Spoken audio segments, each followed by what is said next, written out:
আজ আমি আপনাদের সাথে একটি লাঞ্চের রেসিপি শেয়ার করব, যেটা আপনারা মাত্র 10 মিনিটেই বানিয়ে নিতে পারবেন, তাও আবার কোনো ঝামেলা ছাড়াই। আর এই লাঞ্চের রেসিপিটা আপনারা বাড়িতে থাকা খুব কম উপকরণ দিয়েই বানিয়ে নিতে পারবেন। তো চলুন বেশি দেরি না করে শুরু করছি আমার আজকের এই সহজ রেসিপি। হ্যালো ফ্রেন্ডস, আইপিনো কুকুরগুলোতে আপনাদের সবাইকে স্বাগত। এই রেসিপিটা বানানোর জন্য সবার প্রথমে আমি প্যানের মধ্যে দিয়ে দিচ্ছি 4 চামচ সাদা তেল, 3 চামচ কাঁচা বাদাম, দিচ্ছি কেটে রাখা নারকেল, 4টে শুকনো লঙ্কা,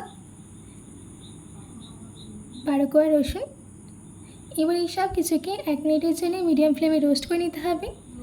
আমাদের এখানে এই সব কিছুর মধ্যে কালার চেঞ্জ হয়ে এসেছে।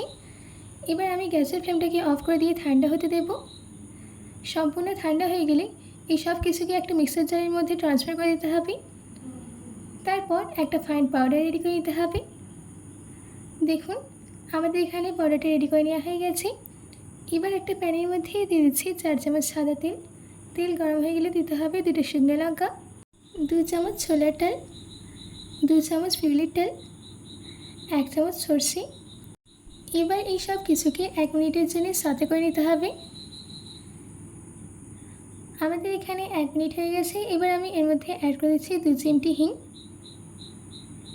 কিছুটা কারি পাতা। হিং আর কারি পাতা দেওয়ার পর 20 সেকেন্ডের জন্য সাথে করে নিচ্ছি। 20 সেকেন্ড বাদ আমি এর মধ্যে অ্যাড করে দিচ্ছি তৈরি করে রাখা পাউডার। দিচ্ছি 2 কাপ ভাত।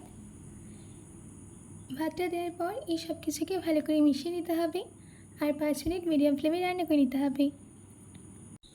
এই লাঞ্চের রেসিপিটা আপনারা বাড়িতে করে আপনাদের বাচ্চাদের টিফিনেও দিতে পারেন। এইটা খেতে দারুণ টেস্টি হয়। আমাদের এখানে 5 মিনিট হয়ে গেছে। এবার আমি এর মধ্যে অ্যাড করে দিচ্ছি স্বাদ মতো নুন, দিচ্ছি হাফ লেবুর রস, আর সব শেষে একটু ধনেপাতা কুচি দিয়ে মিশিয়ে নেব। ব্যাস রেডি হয়ে গেছে আমাদের আজকের এই সিম্পল লাঞ্চের রেসিপি। এবার আমি গ্যাসের ফ্লেমটাকে অফ করে দিয়ে সার্ভ করে নেব। আশা করছি আমার আজকের এই রেসিপিটা আপনাদের ভালো লেগেছে।